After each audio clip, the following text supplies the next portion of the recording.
বই পড়লে আমাদের মন ভালো থাকে। এটি আমাদের জ্ঞান বৃদ্ধির পাশাপাশি মানসিক বিকাশেও সাহায্য করে এবং বিভিন্ন ধরনের চাপ থেকেও মুক্ত রাখে।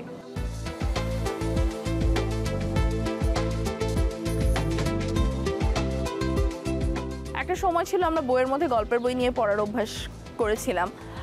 এমন অনেক হয়েছে যে পরীক্ষার সময়ও গল্পের বই পড়ার অভ্যাস আমাদের এত বেশি ছিল যে বাবা মায়েদের কাছে তখন রীতিমতো মার খেতে হতো।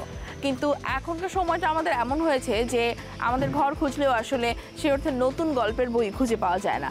আমরা হাতের মধ্যে একটা মোবাইল পেয়েছি, আমরা প্রতি মুহূর্ত স্ক্রল করে করে যে কোনো ধরনের তথ্য, যে কোনো ধরনের নিউজ আমরা পেয়ে যাচ্ছি।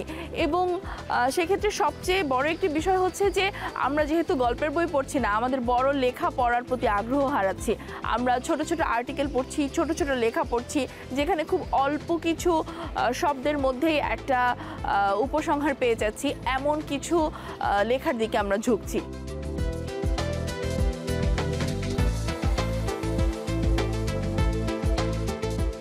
এই জন্য আমার কাছে যেটা মনে হয় সবচেয়ে বেশি ক্ষতিগ্রস্ত হচ্ছে আমাদের ক্রিয়েটিভিটি। আমরা আসলে অনেক সৃষ্টিশীল কাজের দিকে আমাদের মন সরে যাচ্ছে।